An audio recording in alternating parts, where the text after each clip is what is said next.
¿Qué tal, queridas amigas y amigos? Muy buen día. Espero que todos ustedes se encuentren pasando. Muchísimas gracias por su atención. Yo soy Adolfo Vasconcelos y el día de hoy quiero platicar con ustedes sobre el régimen simplificado de confianza aplicable a las personas morales.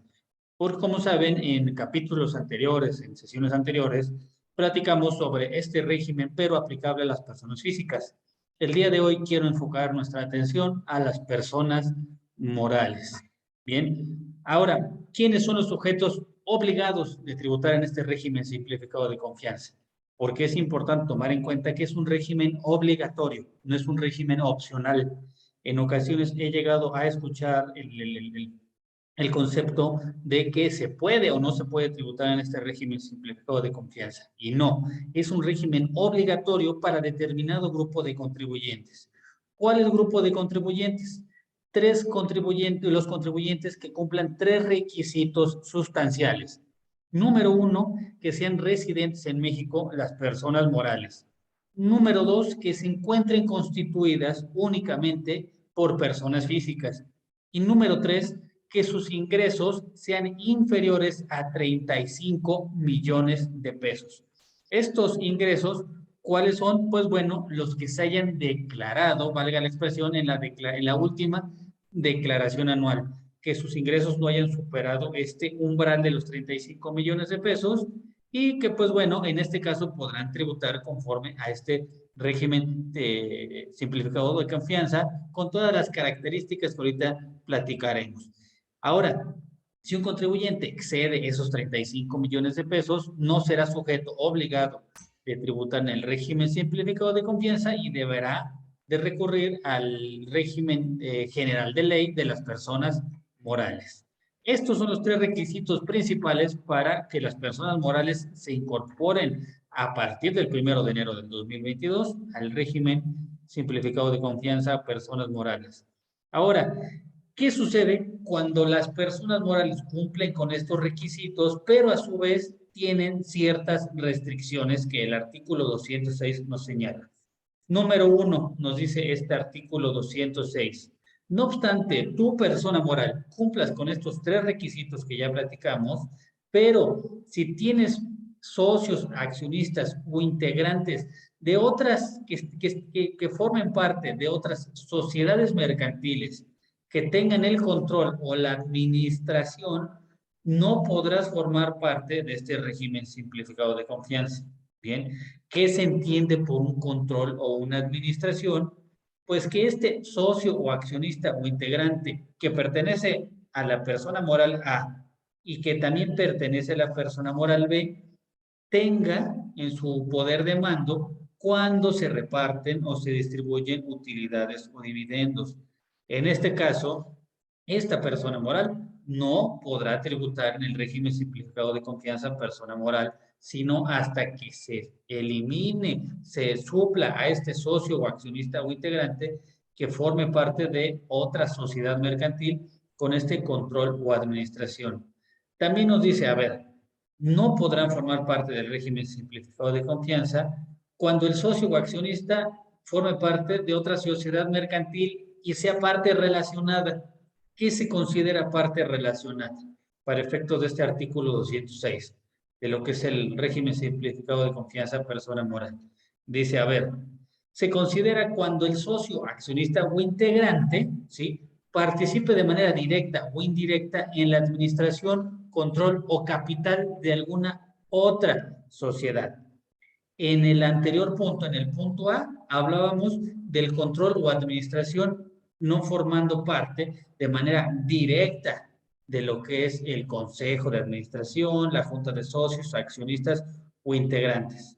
Aquí en la parte B, de acuerdo, nos habla de que tenga de manera directa o indirecta un control sobre su capital o administración. Puede ser mediante el otorgamiento de un poder especial para actos de administración o para actos de dominio. ¿De acuerdo? Entonces, este socio o accionista integrante de la A, al tener un poder especial para actos de administración, dominio o en su conjunto de otra sociedad que a su vez tenga una relación de negocios, pues bueno, se considerará que hay una parte relacionada y esta persona moral no podrá pertenecer al régimen simplificado de confianza y deberá de transitar al régimen general de las personas morales.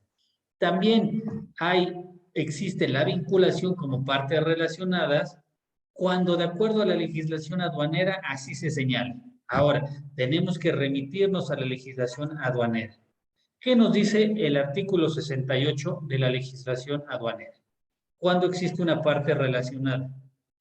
Cuando sean reconocidos como asociados de negocios. ¿Y cómo se reconoce legalmente a un asociado de negocio? Pues bueno, a través de lo que es la parte contractual, la celebración de un contrato, mediante el cual la moral A se eleva un contrato con la moral B y generan esta asociación de negocios. ¿Cuál puede ser una asociación de negocios? A través de la celebración de un contrato, pues bueno, la asociación en participación, por ejemplo.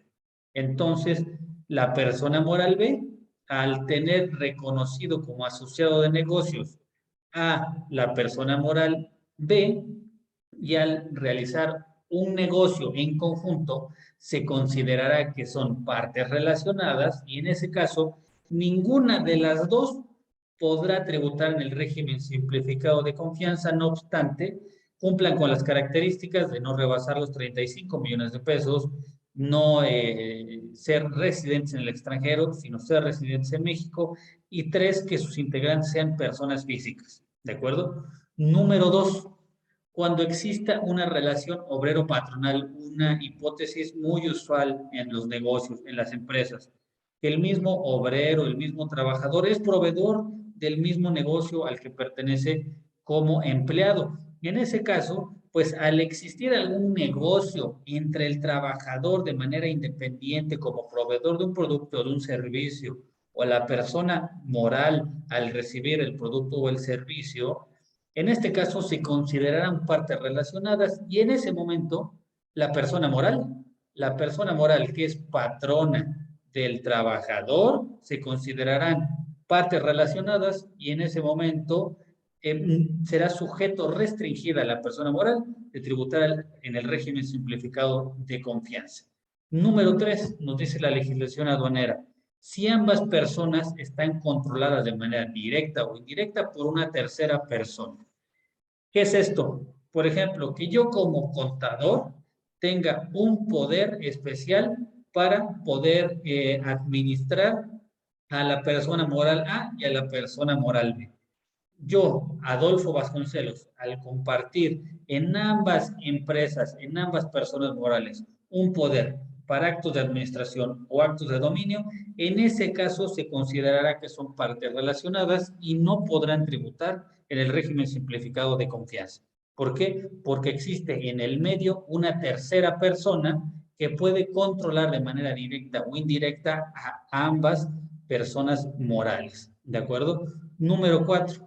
Si conjuntas, controlan directa o indirectamente a una tercera persona moral. En este caso, por ejemplo, la persona moral A y la persona moral B tienen un poder para actos de administración y dominio de la persona moral C. En este caso, como ambas figuras jurídicas, persona moral A y persona moral B, tienen un poder directo o indirecto sobre la persona moral C, en ese caso se considera esta triangulación partes relacionadas conforme a la legislación aduanera y ninguna de las tres podrá formar parte del régimen simplificado de confianza. No obstante, repito, tengan las características de no rebasar los 35 millones de pesos, ser mexicanas y estar conformadas por socios, accionistas, personas físicas. Y número 5, bien importante, pertenezcan a la misma familia, es decir, que la persona moral A pretenda contratar, por ejemplo, al papá, ¿de acuerdo?, de alguno de los miembros del consejo de administración, de los socios. En ese caso, se considerarán partes relacionadas y podrá existir una vinculación conforme a la legislación aduanera por ser de la misma familia. Entonces, ahí hay que tener mucho cuidado porque es una casuística que se llega a suscitar. Entonces, esto es lo que nos señala el artículo 68 de la legislación aduanera respecto a cuando son partes relacionales. Y hay que tener mucho cuidado en estos 5 puntos en específico, pues para que la persona moral no deba de transitar al régimen general de ley por violar alguna de estas características de lo que corresponde a la relación entre las partes. ¿De acuerdo? También nos dice el artículo 206. No pueden tributar conforme al régimen simplificado de confianza las personas morales que tengan actividades a través de fideicomisos o de asociaciones en participación. ¿De acuerdo? Si es una persona moral que tiene actividades a través de fideicomisos y para poder entender qué es un fideicomiso, tendríamos que acudir al 381 de la Ley General de Títulos de Operaciones de Crédito para poder entenderlo más. O si es una persona moral que realiza sus operaciones a través de la figura jurídica de una asociación en participación, hay que recurrir al artículo 252 de la Ley General de Sociedades Mercantiles para poder entender qué es una asociación en participación. Porque aquí es importante considerar que para efectos mercantiles, la asociación en participación no se le considera una persona moral. Más sin embargo, para efectos fiscales, sí se considera una persona moral. Entonces, por lo tanto, y para efectos de la plática del día de hoy, únicamente podemos entender que cuando la persona moral realiza actividades a través de fideicomisos o a través de asociaciones en participación, no podrá formar parte de este régimen simplificado de confianza. De la misma manera, las personas morales que realicen actividades de instituciones de créditos, de seguros, de fianzas, sociedades de inversión, consolidación fiscal o coordinados, no podrán formar parte del régimen simplificado de confianza y deberán de tributar conforme al capítulo que les corresponde de la ley del impuesto sobre la renta. Es decir, sociedades de inversión, capítulo 4, consolidación fiscal, capítulo 6 y coordinados, capítulo 7. ¿De acuerdo? En este caso, del título 2 de la ley del impuesto sobre la renta. Ahora bien, tampoco podrán formar parte del régimen simplificado de confianza las sociedades cooperativas de producción. Estas sociedades cooperativas de producción que para poder entenderlas más, si es que gustan abonar en el tema, las podemos encontrar en el artículo 74 de la Ley General de Sociedades Cooperativas para poder saber, comprender un poquito más de estas sociedades cooperativas de producción. Más sin embargo, por lo que corresponde a la plática del día de hoy, este tipo de cooperativas no pueden tributar en el régimen simplificado de confianza. Tampoco las actividades ganaderas, silvícolas y pesqueras agrícolas no pueden formar parte del régimen simplificado de confianza pertenecientes al capítulo 8 de la ley del impuesto sobre la renta. ¿De acuerdo? Ahora, ¿qué pasa cuando se incurre en alguna de estas circunstancias que le impiden a la persona moral tributar en el régimen simplificado de confianza? Se tiene que transitar al título 2 de la ley del impuesto sobre la renta y nos señala la regla miscelánea 3.13.16. A ver, contribuyente, puedes volver a formar parte del régimen simplificado de confianza a personas morales cuando cumplas 3 requisitos. Tus ingresos vuelvan a ser inferiores a 35 millones de pesos, tu opinión de cumplimiento esté como positiva y no te encuentres como definitivo en el listado de las factureras, es decir, de este listado del artículo 69 del Código Fiscal de la Federación, ya una vez agotado todos los procedimientos, habiendo sido publicado en el Diario Oficial de la Federación, en la página de Internet y notificado al contribuyente que se encuentra como definitivo en este listado. En ese caso, el contribuyente podrá volver a ser reciclo persona moral. Caso contrario, pues bueno, podrá y deberá de tributar en términos del régimen general de las personas morales hasta que no cumpla con las características del régimen simplificado de confianza y no incurra en alguna de las violaciones que acabamos de comentar respecto a la vinculación en partes relacionadas a la actividad económica que desarrolle o que sus socios accionistas no pertenezcan a alguna otra sociedad mercantil, ya sea de manera directa o indirecta, como lo acabamos de comentar. Ahora, ¿Qué sucede con la acumulación del ingreso? ¿Cuándo se acumula el ingreso para este régimen simplificado de confianza? Pues bueno, el ingreso se va a acumular conforme a flujo de efectivo, es decir, conforme se va cobrando, distinto del régimen general de las personas morales, que se va acumulando el ingreso conforme se emite el comprobante fiscal, conforme se entrega la mercancía, conforme se presta el producto o a su vez conforme se recibe el pago. O para casos específicos de actividades constructoras, actividades relacionadas con los inmuebles. En el caso del reciclo personas morales, acumularán el ingreso hasta que lo reciban de manera efectiva. ¿Cuándo se considera que reciben el dinero de manera efectiva? Pues bueno, nos dice el artículo 207, cuando nos paguen en efectivo, en bienes o en servicios, o inclusive con títulos de crédito. ¿Y qué quiere decir esto con títulos de crédito? Que a lo mejor nuestro proveedor nos dice, nuestro cliente, perdón, nos dice, ¿sabes qué? No tengo para pagarte.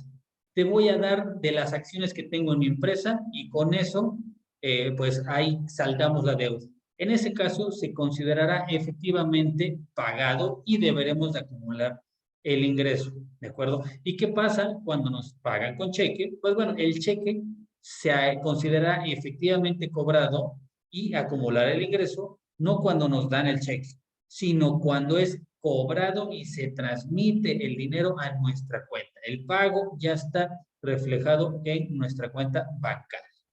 Bien, aquí importante tomar en cuenta que nos señala el Código Civil Federal, que de la misma manera se considera efectivamente cobrado el ingreso mediante cualquier forma de las extinciones de las obligaciones que el Código Civil Federal nos señala, repito, ya sea dando que nuestro cliente haga algo con el que nos pague, haciendo alguna circunstancia, algún tipo de servicio, o deje de hacer algún tipo de, pues, de actividad, con lo cual se considera efectivamente cobrado nuestro ingreso y deberemos de acumular, ¿de acuerdo?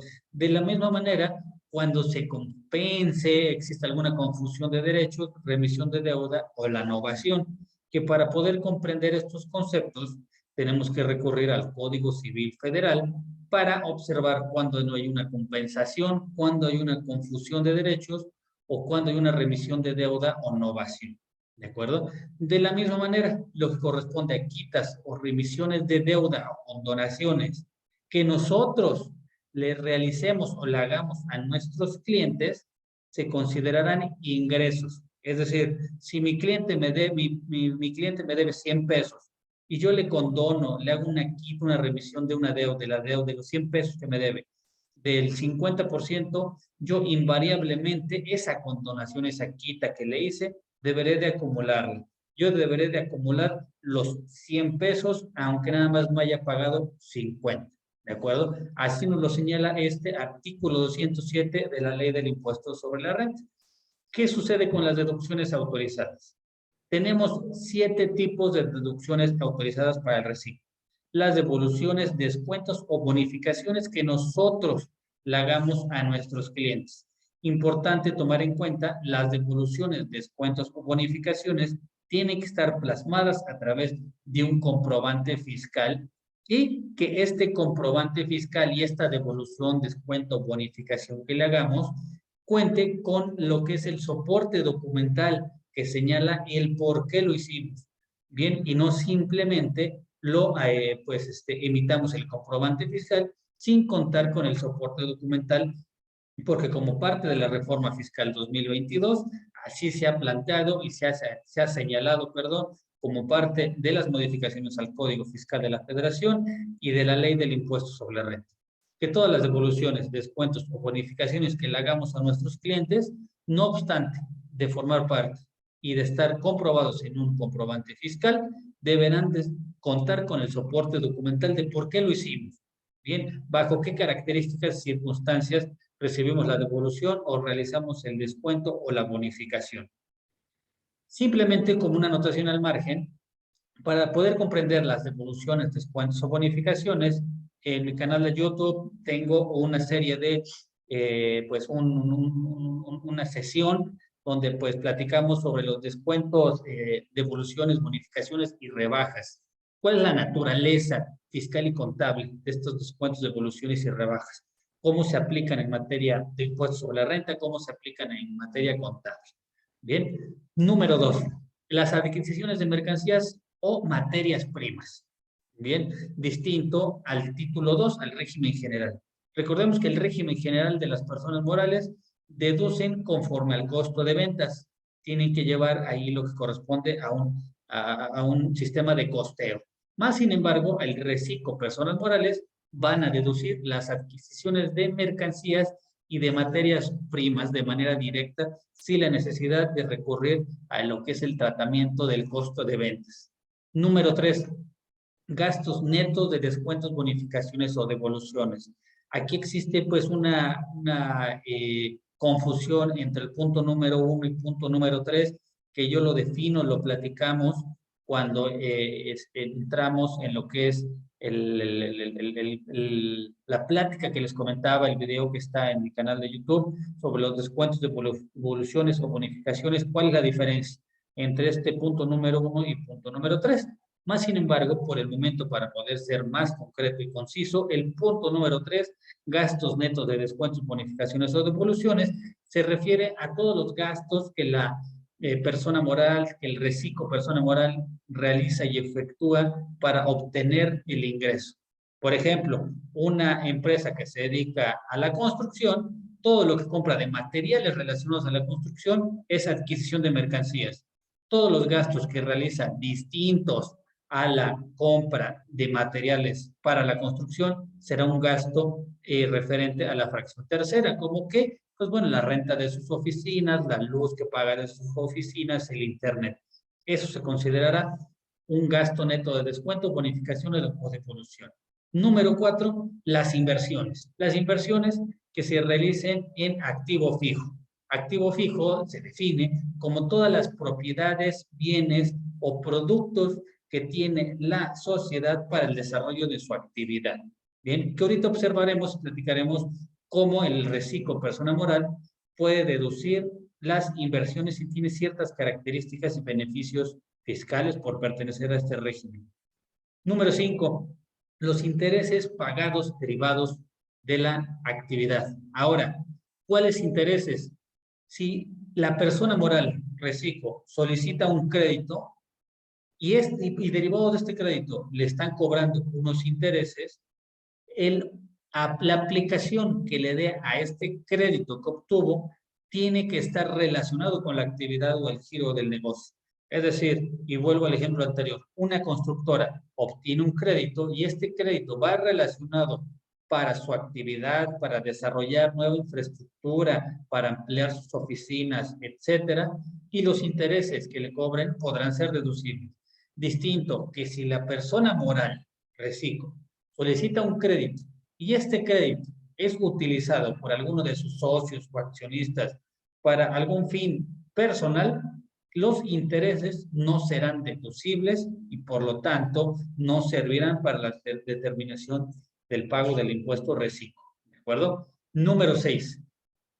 Las cuotas pagadas al Instituto Mexicano del Seguro Social. Y así tal cual lo define este artículo 208 de la ley del impuesto sobre la renta para el reciclo. ¿Por qué toco el tema de las cuotas al Instituto Mexicano del Seguro Social? Porque ¿qué sucede con las cuotas pagadas al Infonavit? ¿De acuerdo? Y distinto hubiese sido si el legislador hubiese señalado de cuotas pagadas por concepto de seguridad social. Más sin embargo, plasmó de manera directa las cuotas pagadas al Instituto Mexicano del Seguro Social, al IMSS, donde quedan las cuotas pagadas al Infonavit. De manera, pues, sistémica se puede considerar que el legislador las incluyó como parte de un mismo gasto, ¿no? Más sin embargo, pues bueno, queda muy en el aire y muy de interpretación subjetiva de cada contribuyente hacer o no hacer deducibles las cuotas pagadas al Infonavit por concepto de las aportaciones a vivienda que realiza el patrón por cada uno de sus trabajadores. Bien, y número 7, las aportaciones de reservas de pasivos laborales que realicen las personas morales. ¿Qué son estas reservas de pasivos laborales? Pues bueno, Cuando una empresa, una persona moral, tiene una serie de trabajadores que pueden obtener una pensión o una jubilación o una prima de antigüedad, y que en determinado momento la persona moral no tenga que desembolsar grandes cantidades de su flujo de efectivo, pues va creando una serie de pasivos laborales, una serie de pagos para que se vaya creando un abonito, ¿de acuerdo? Y conforme va pasando el tiempo, esa deuda que contrae con el trabajador de una pensión, de una jubilación o de una prima de antigüedad, no le generen un problema en sus flujos de efectivo al tener que desembolsar y pagar esa pensión, esa jubilación o esa prima de antigüedad. Y únicamente como anotación al margen, estas reservas o pasivos laborales, antes de realizarlos, hay que analizar bien la ley del Seguro Social, la ley federal del trabajo y lo que nos señala el artículo 27 y 28 de la ley del impuesto sobre la renta, ¿de acuerdo? Para poder estar dentro de un margen de legalidad. ¿Cuáles son las deducciones no autorizadas del reciclo personas morales? Pues tal cual nos lo señala este 208. No serán deducibles todas aquellas que no sean tampoco deducibles para las personas morales del régimen general, es decir, las del artículo 28 de la ley del impuesto sobre la renta. Yo coloqué 3 ejemplos nada más. Uno, el 91.5% que el contribuyente realice de gastos en restaurantes. Es decir, si la persona moral pasa la tarjeta de una cuenta de 100 pesos, 91.5 pesos no serán deducibles. La diferencia será deducible. Automóviles, hasta 175,000 pesos. Por el excedente no será deducible. Y número 3, que aquí es siempre donde existe mucha confusión por parte de los contribuyentes. Los anticipos por adquisición de mercancías, materias primas o productos terminados no serán deducibles, nos habla el artículo 28. Pero aquí hay que tener en cuenta algo muy importante. La naturaleza de un anticipo. Hay un anticipo cuando no conocemos ni el precio ni la cosa. Es decir, y les coloco un ejemplo. Yo voy a una gasolinera y le digo a la gasolinera, oye gasolinería, aquí están 1,000 pesos, por favor. Y me dice la gasolinería, ¿cómo no? ¿A qué eso lo aplicamos? ¿A qué combustible? No sé. Mira, yo le digo, acá te doy 1,000 pesos, van a venir mis trabajadores y ellos te van a consumir de cualquiera de los 3 combustibles que vendas, Magna, Premium o Diesel. No sé ni a qué precio me lo vas a dar, no sé ni cuántos litros, ni qué combustible. En ese caso es un anticipo. Distinto sería que yo llego con 1,000 pesos y le digo a la gasolinería, aquí están 1,000 pesos para que me vendas 10,000 litros, no, perdón, sí, 1,000 litros de combustible diésel, ¿de acuerdo? En ese momento no es un anticipo porque ya conocemos el precio y la cosa que vamos a adquirir. Bien, esto con la distinción para que no confundamos entre un anticipo y un pago anticipado. ¿De acuerdo? Un anticipo de adquisición de mercancías es cuando no conocemos precio ni cosa lo que vamos a adquirir. ¿De acuerdo? Ahora, inversiones. ¿Qué sucede con las inversiones? Hay que tomar en cuenta 3 puntos bien importantes para lo que son las inversiones en el reciclo.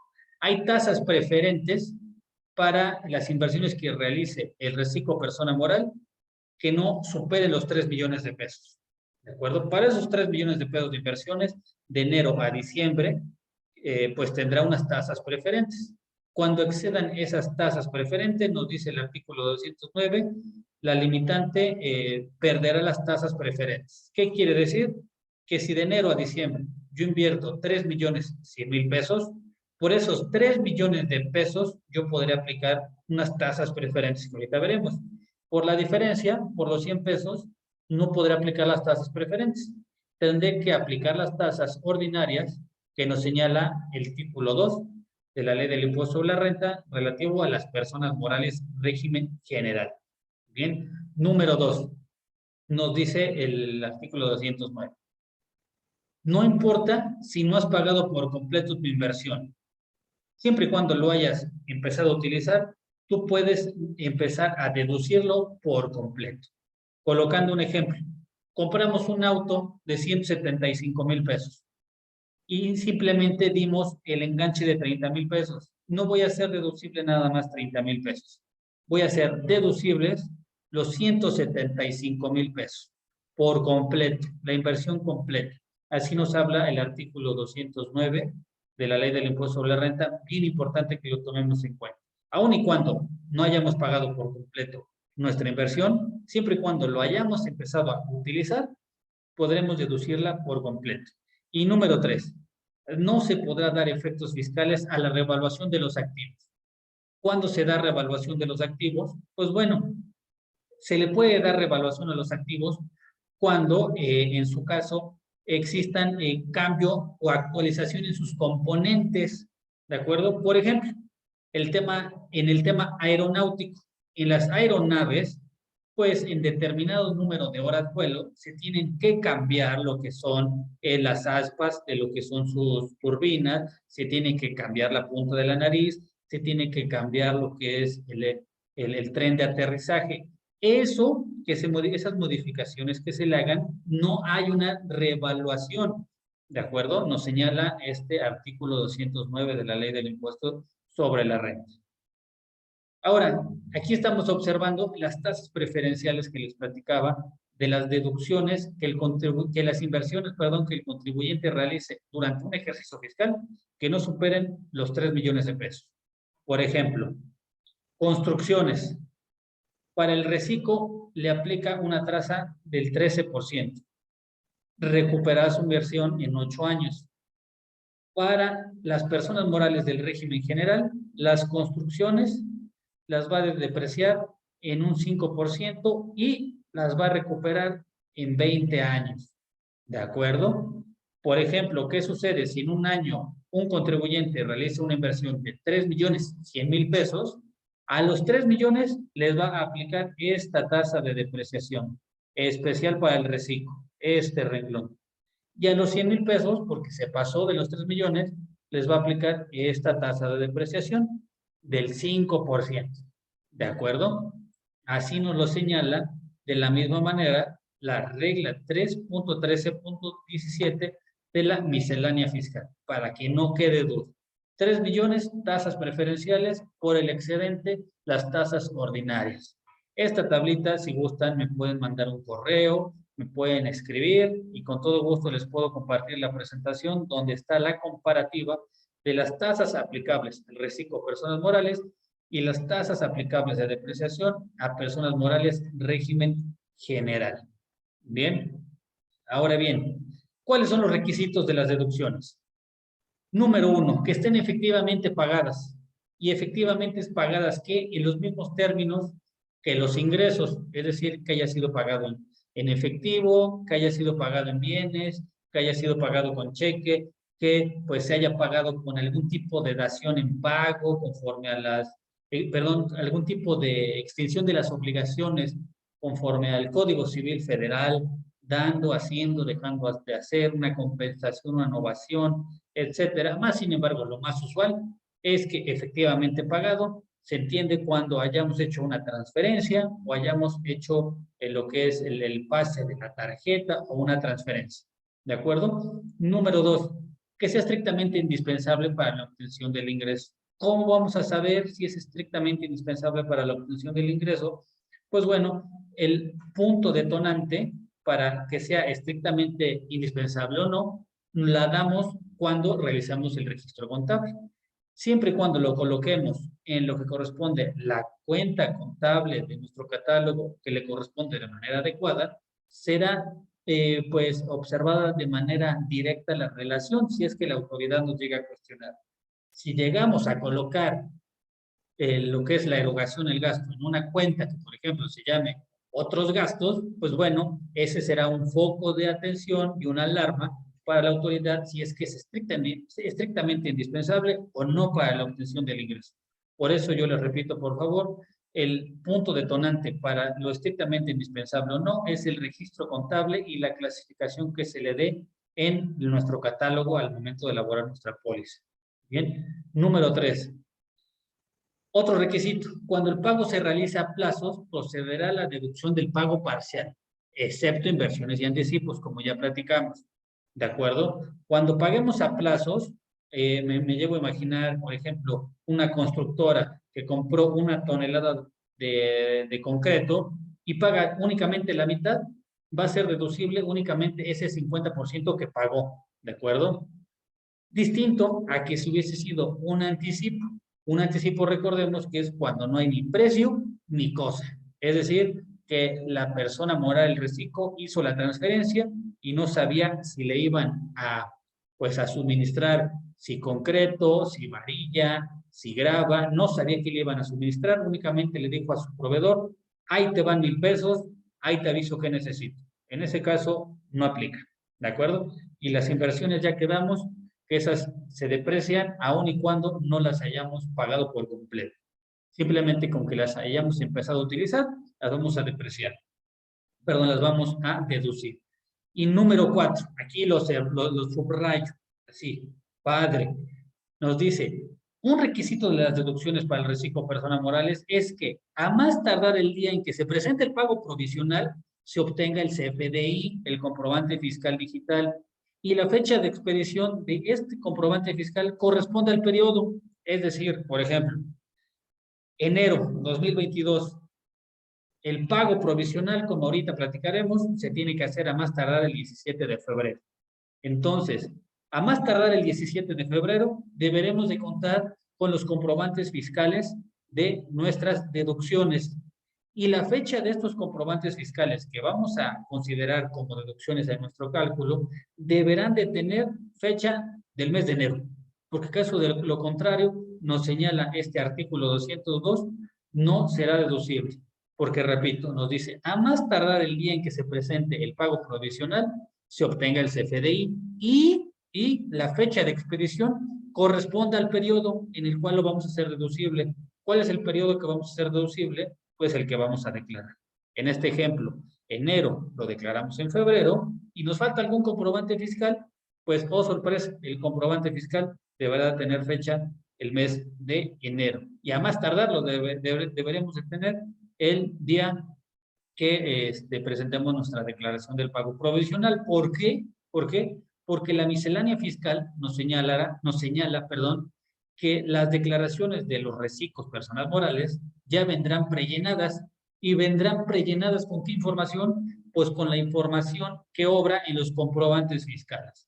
Y si no existe un comprobante fiscal, esta declaración prellenada tendrá variaciones, por lo cual nos ocasionará, ahí un problema en nuestro papel de trabajo y la información que tiene la autoridad. Por eso, bien importante, por favor, tomar en cuenta este punto número 4. Ahora bien, el pago mensual. ¿Cómo vamos a hacer el pago mensual? Nos señala el artículo 217. A más tardar el día 17 del mes inmediato posterior. Platicábamos, voy a presentar el mes de enero mi impuesto. A más tardar el 17 de febrero, yo tengo que presentar mi declaración de enero. Y la miscelánea fiscal, de la misma manera como platicábamos, nos señala que las declaraciones ya vendrán prellenadas. Tal vez vendrá alguna propuesta de cómo declarar. ¿Y de dónde saca la autoridad esa información? De los CFDIs, bien, que nos emitan y nosotros emitamos. Y otro punto bien importante, para poder presentar nuestra declaración reciclo, deberemos de utilizar la firma electrónica. Si no tenemos la firma electrónica, oh sorpresa, estamos en un broncón porque no podremos presentar nuestra declaración de pago mensual. ¿Cómo es la determinación del impuesto, del pago provisional? Pues bueno, aquí se lo estoy mostrando en pantalla, ¿de acuerdo? Cómo es la estructura que nos habla ingresos acumulables del periodo menos las deducciones autorizadas del periodo. Por ejemplo, si voy a declarar el mes de abril, ingresos de enero a abril, menos mis deducciones de enero a abril, menos la PTU que haya yo pagado en el ejercicio, ¿de acuerdo? Si estoy declarando enero 2022, si es que ya pagué alguna PTU en el 2022, es la que puedo hacer deducible. Menos mis pérdidas fiscales de ejercicios anteriores. Eso me va a dar como resultado la utilidad fiscal. A esa utilidad fiscal lo multiplico por la tasa del 30% y me va a dar como resultado el ISR por pago provisional determinado. Pero ojo, a ese ISR pago provisional determinado le tengo que restar los pagos provisionales anteriores que haya yo hecho. estoy declarando abril, cuánto ya pagué en enero, febrero y marzo, ¿de acuerdo? Y también le tengo que restar el ISR que me hayan retenido las instituciones de crédito por los intereses que me hayan otorgado por inversiones que yo tenga con ellos, ¿de acuerdo? Si yo reciclo, persona moral, coloqué una inversión en el sistema bancario, en alguna institución de crédito, me pagaron rendimientos, ellos por ley me tienen que retener el impuesto a la renta. Ese ISR que me retuvieron, yo lo puedo restar de mi pago provisional. Y la diferencia va a ser el ISR por pago provisional del periodo. ¿De acuerdo? Así nos lo señala el artículo 211. Ahora, ¿qué sucede con el impuesto anual? El 212 de la ley del impuesto sobre la renta. Muy similar al pago provisional, únicamente cambia en su estructura. ¿De acuerdo? Que aquí son las deducciones, los ingresos de todo el ejercicio fiscal, enero-diciembre, menos las deducciones autorizadas que ya platicamos de enero a diciembre, menos la PTU que pagué en el ejercicio, me va a dar como resultado una utilidad fiscal. A esa utilidad fiscal le resto las pérdidas fiscales que yo tenga por aplicar de ejercicios anteriores. La diferencia me va a dar mi resultado fiscal, utilidad o pérdida. Si tuve utilidad, le aplico la tasa del 30% y me va a dar como resultado el ISR anual determinado. ¿Sale? Ahora, a ese ISR anual determinado, yo le tengo que restar todos los pagos provisionales que haya realizado durante todo el año.